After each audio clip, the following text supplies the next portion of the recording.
instead of just accepting. All right, we're live because I want people to be able to call back in. Yep. We always have like a half an hour of technical difficulties and then a half an hour of conversation. We should start at 1 next time. I did want to talk about what my old oncologist had said to me. So, I was originally diagnosed with, oh my God, I'm blowing up everywhere, with this papilloma. They didn't even think I had cancer. And then he thought I had DCIS. Are you there? Can you hear me? Yeah. There we go. Yay. And then he never not once, looked at any of my... Can someone stop calling or something? No, it's Seporah calling my other thing. Hang on. He never once looked at any of my path report, nothing. And he actually said to me, after my mastectomy, well, you're cured. You're all done. You can go about your business. You don't need anything else. That's it. And I just remember looking at him like, I'm done. You didn't even look at anything. Like, you don't know. How do you mean I'm done? How are you done? Did you say that to him? I did. And my girlfriend who was with me, she's a cancer research scientist by trade, she was just pounding him with questions. And when I went back to my breast care doctor, she said to me, how did you respond to chemo? How did your 6 weeks of chemo go? And I looked at her and I was like, I didn't have chemo. And she's like, what do you mean you didn't have chemo? And I told the oncologist said, and she went through the roof. She's like, you didn't have DCIS. That wasn't your diagnosis. That was originally what we thought you had, but when we opened you up and got in there, and from your MRI, you lit up like a Christmas tree. You had your whole right breast was covered with breast cancer. So who is this doctor? So I think that part of the problem is we quickly go so quick to judge, and I think that we look at these oncologists as gods and we think that they're right, and they're not always right. I went to Dana-Farber and got a second opinion. Second opinions are where we should be looking, because I don't think your first one's always correct. I went for a second opinion just because I didn't like the surgeon that I was referred to. And did you like the second one better? I liked the second one better. I was referred to possibly 3 different doctors, surgeons, from the first one. It was like a question of eeny, meeny, miny, mo. I'm glad I picked the one that I did. I had a chance to meet the third of those 3 just the other day, and I really didn't care for her. The second of the 3 treated me once when my surgeon wasn't available. I liked her, but I still think I got the best of the bunch. And I'm very thankful for that. But second opinions are where it's at. Now, I had DCIS, and they did an out of protocol staining on my path for my sentinel lymph node and the second lymph node that they took, and that out of protocol staining came back with positive cells. And the first thing that I heard was they really shouldn't have done that. Why? Because it's not in protocol any longer, even though this is a renowned pathologist. And, well, it was too late because she had done it, and I needed to know. And so I sent all of my pathology to Sloan for my second opinion, got a second opinion pathology, and then went for a second opinion oncology, even though I love my oncologist, just to get confirmation of what was there and what was found. So you had cells in your lymph node? I did. But they think that they were jammed in there from the biopsy. So they couldn't confirm that it was actually an invasion, that it had gotten out from the ducts. And they don't really know, but they think that it's just that much more important that I have hormone therapy, of course. Right. Wow, that's really interesting.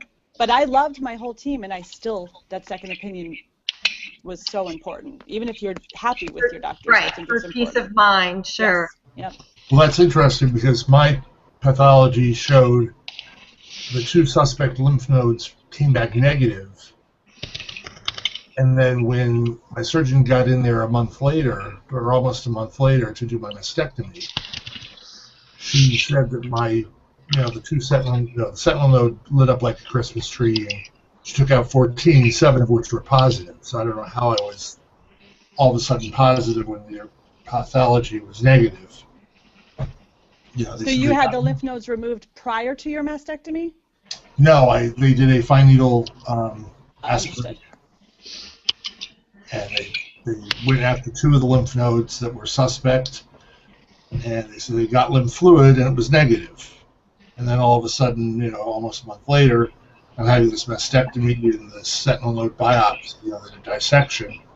It's okay, well, your sentinel node lit up, and then I had to go fishing under your arm. I'm sorry if your underarm hurts. I said, that didn't hurt at all.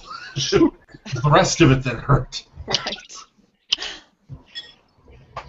Well, Bob, do you find that you compare yourself to women because you have no one else? I mean, there's such few men that are public about cancer. I have to, really, because men don't really talk about it. They're not necessarily as knowledgeable about what their diagnosis is, or at least I'm not hearing that they're knowledgeable.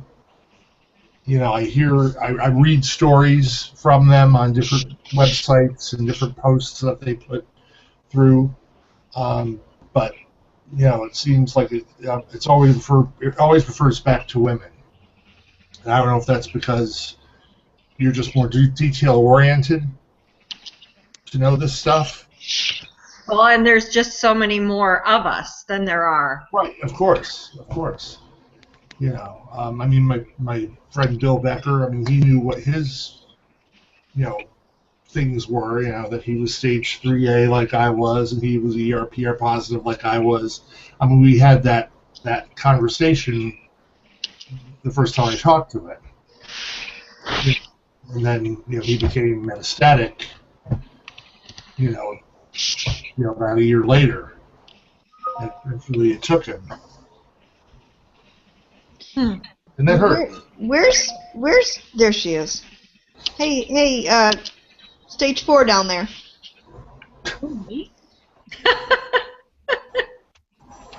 You gonna talk to us?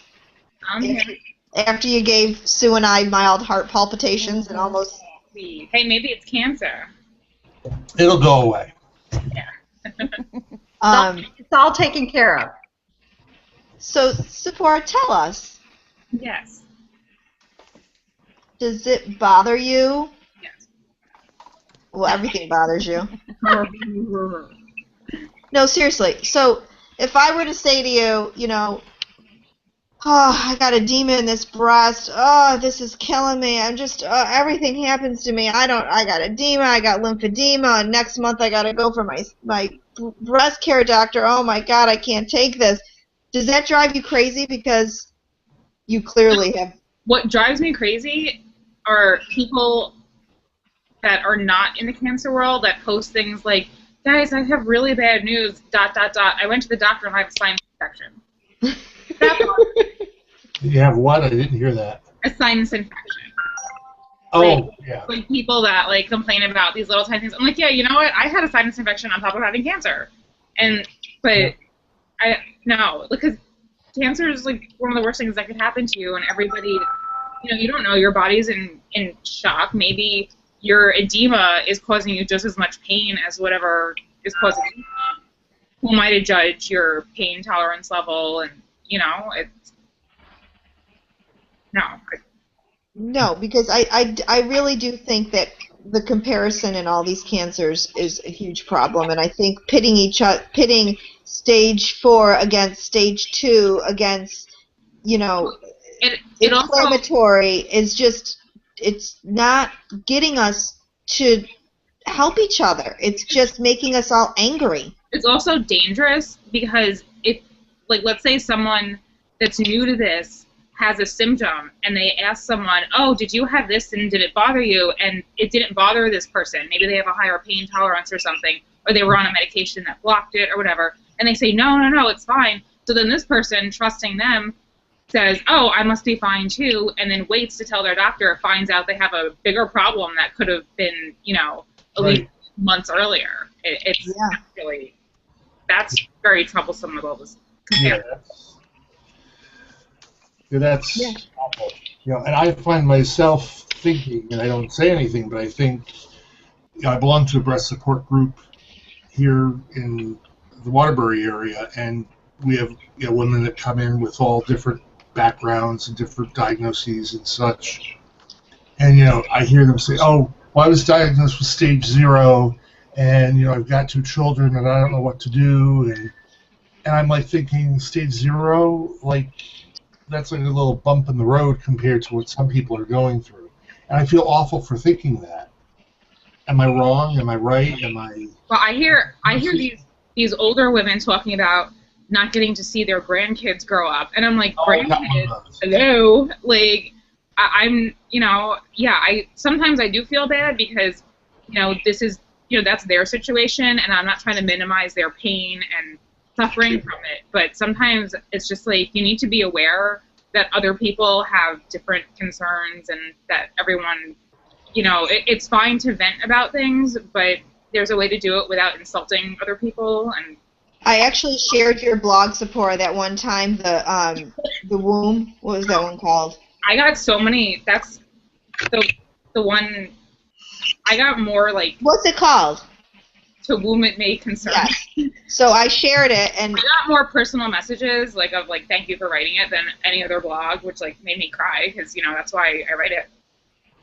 But people it never dawned on people, even people like my age who had cancer.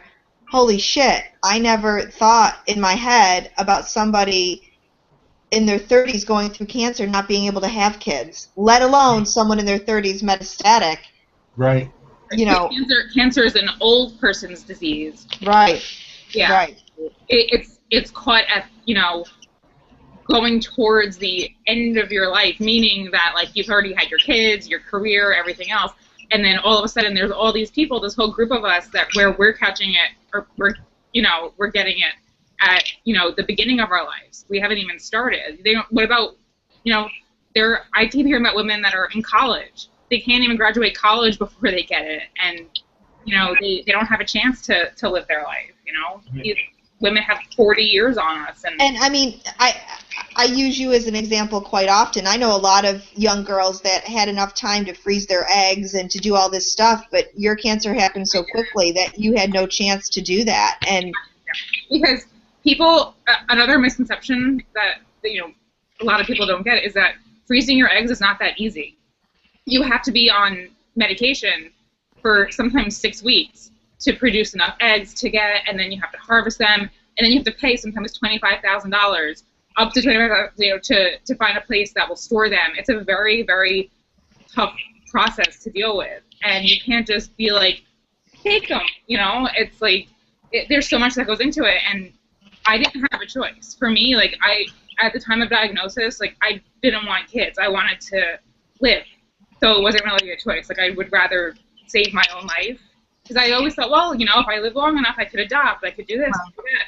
And, but people don't think about, the fact that that's an extra part of this that we have to think about.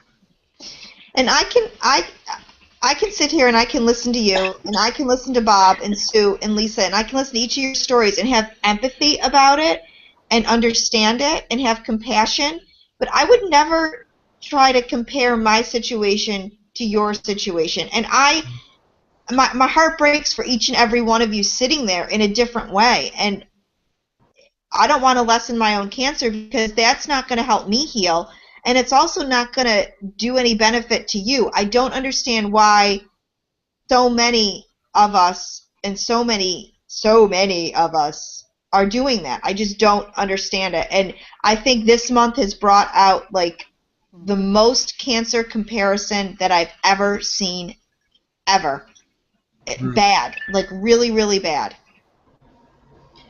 Don't you think it's normal though, like Bob said, he's in the thing and he's listening. I mean, it's normal, and just like Seporah saying, hearing the person talk about their grandkids, I mean, there's no question it totally sucks, Seporah, for you, and that it's better you can look at it and say it's better to not be able to have grandkids than it is to have your own kids, But it's also sucks to lose a child that's 10 from Right. cancer too.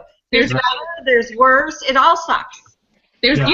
there's no better situation, and like I don't know what it's like to be a grandmother and not be able to, watch your grandkids grow up. So I'm not trying to put myself in their place and say that my situation is any more difficult.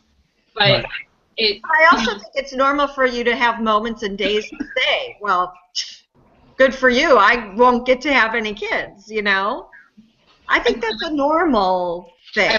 I went to a conference the first year that I was diagnosed, and it was all like you walk in and it was just a sea of gray hair. There were very few of us young people, and so I went to, they like split us up, but they were different seminars, and I was the youngest one in every seminar, and one of the seminars was about, and it was in a small room, there were only maybe like 40 people in there, and everyone was talking about, oh, my grandkid's this, my grandkid's that, and I'm just like, ew, I mean, the visual, like, I must have been very, like, I wish there was a picture of it to see everyone there with gray hair, and then having, my hair had just started to grow back at that point, and having my brown hair, and, like, my, people thought that I was a caregiver.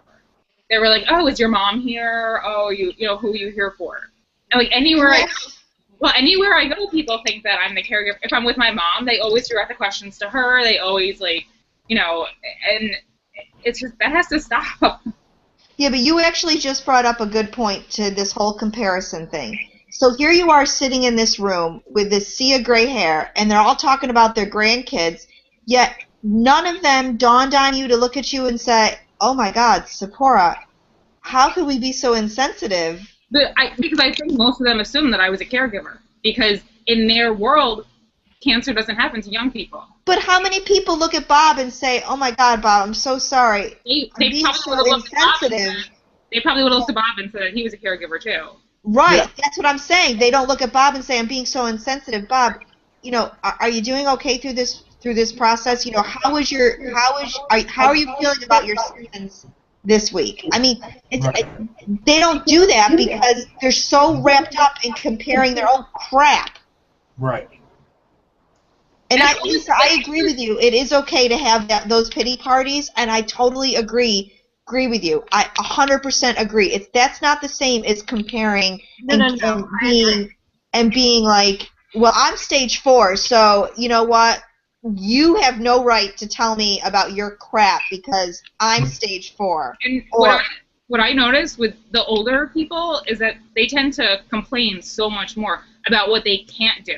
They're always like, oh, I couldn't do this, but the younger people were like, oh, hey, I just went out and ran a mile today, or hey, I got out of bed today. And because our outlook on life is totally different. We're looking at it from a totally different end, and they don't seem to see that. And even when they realize it, when they realize that I'm not a caregiver, that I'm actually someone with cancer, they just like shut down. There's nothing about them that wants to reach out, and because I don't know. I don't know if it's that they don't want the spotlight taken away from them because that's how they see it, but they just shy away and they don't want to talk about it. Well, I guess that's probably why they have the younger cancer groups. You know what I mean? The groups for younger people, because I think that probably less things in common and a different outlook on life at what stage you're at. There's such a different energy with the young people than with the older people. You can just tell that, it's just different. Absolutely.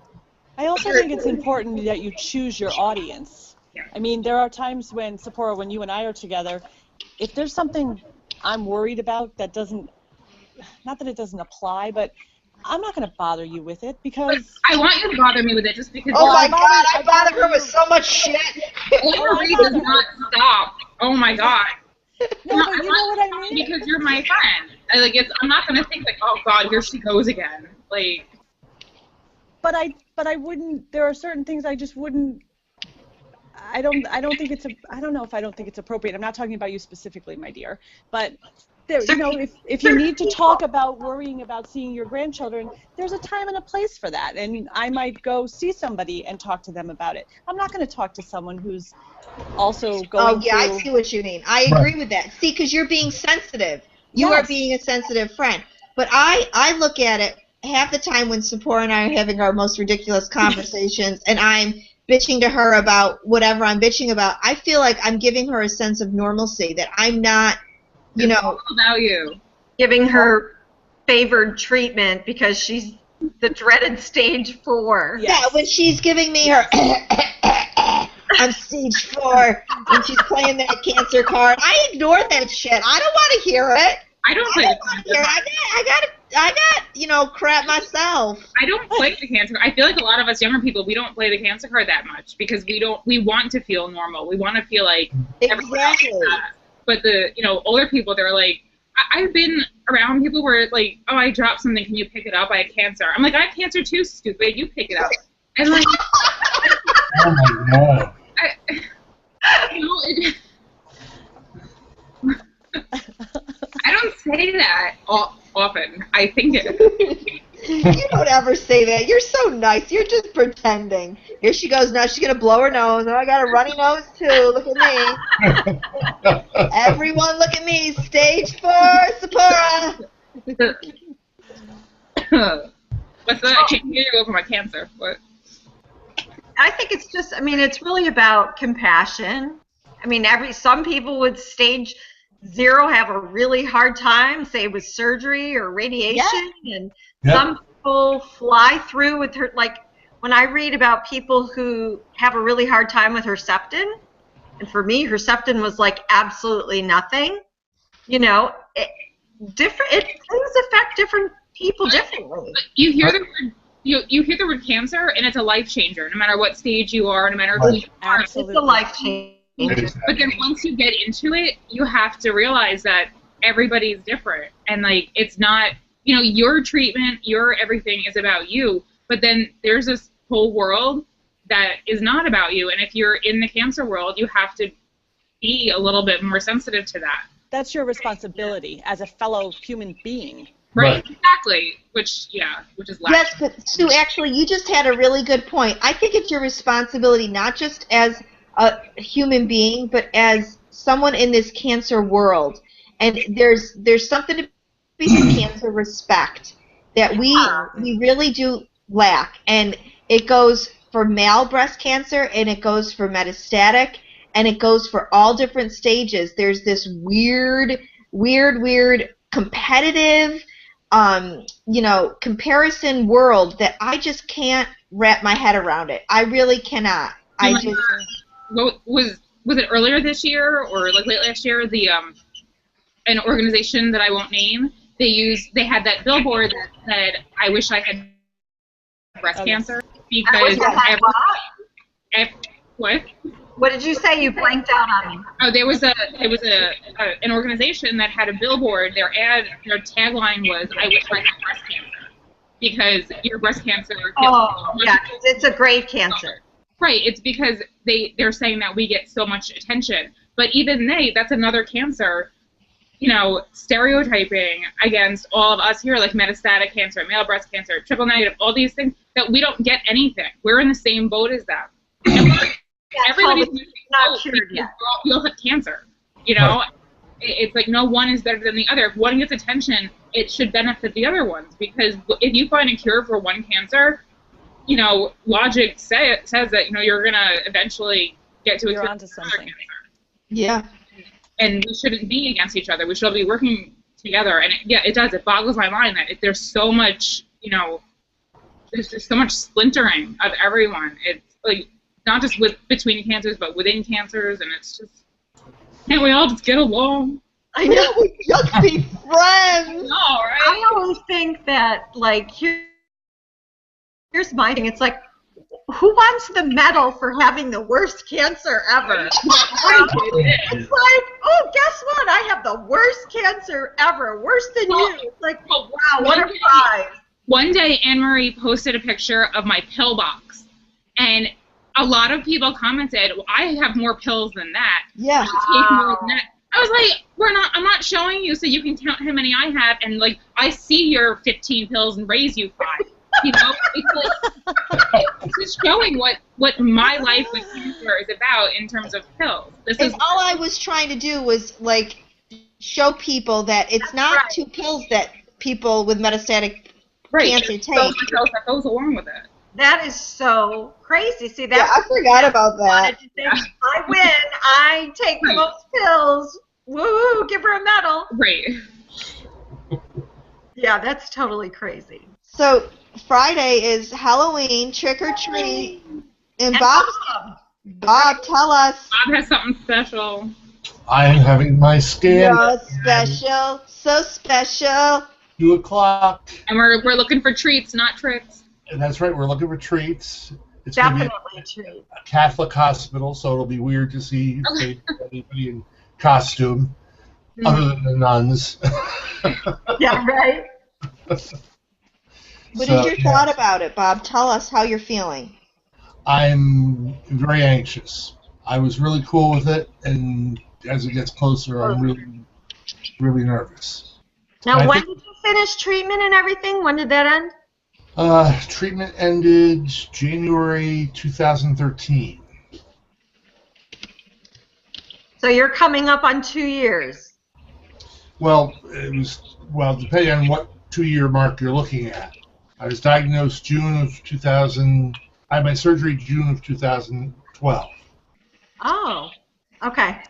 And then I had chemo start like. So you're over 2 years. I'm over 2 years, about two and a half years, about that. So, you know, it's nerve-wracking. Bob, let me ask you a question. Do you feel like it gets... Sushi asks a lot of I'm sorry, I can't help it. I'm leaving. That's it. I have to go pick up my daughter. You can't leave the question. Go ahead. I wanted to know if, Bob, if you feel like it gets easier as time goes on before your appointments, or do you feel like it gets harder as time goes on? Further away from your diagnosis. I think it gets easier for the most part until you get like within a week or so. And I think it's just nerve-wracking now because we lost Bill like a month ago. And, you know, I still have that what-if question mark in the back of my mind. Absolutely. You know,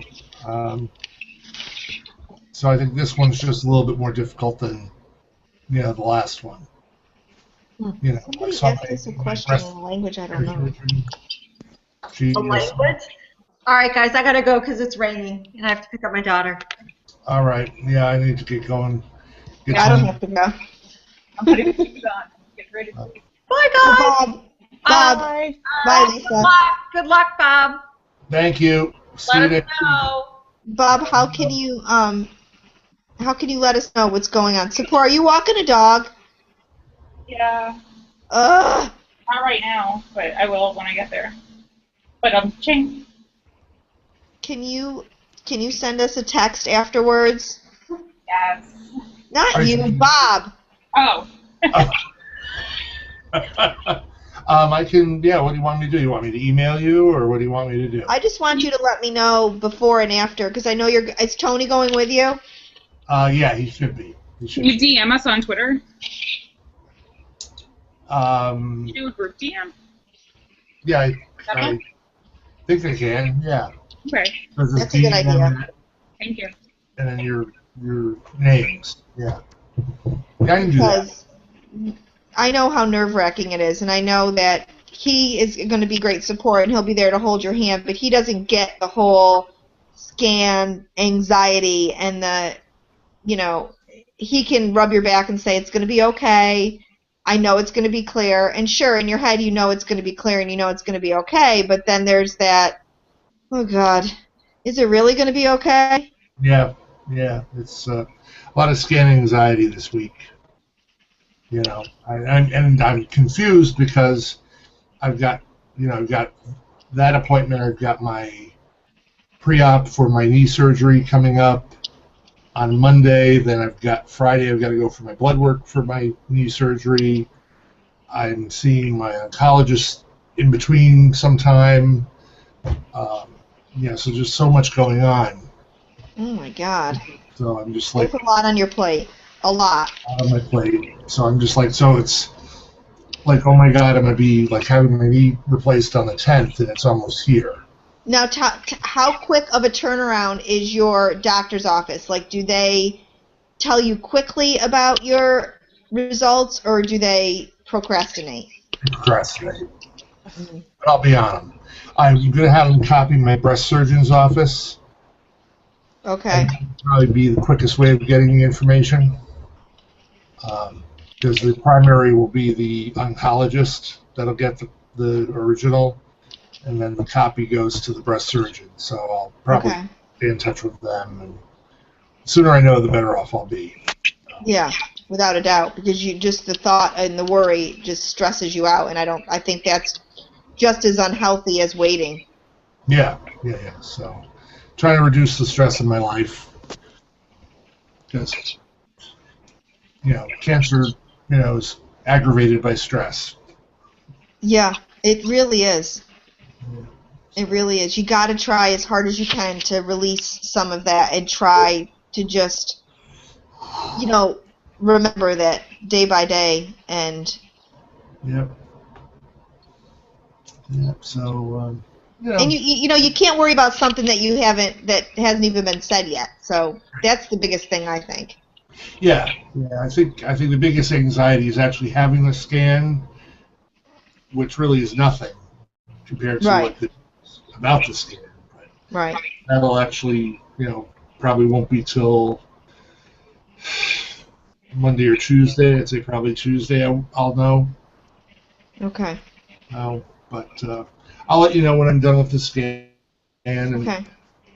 I still don't know what costume I'm going. You gotta take a picture of that. Oh, I don't know. You could go. I'm telling you, the pink ribbon would be perfect. I know. Yeah. Right.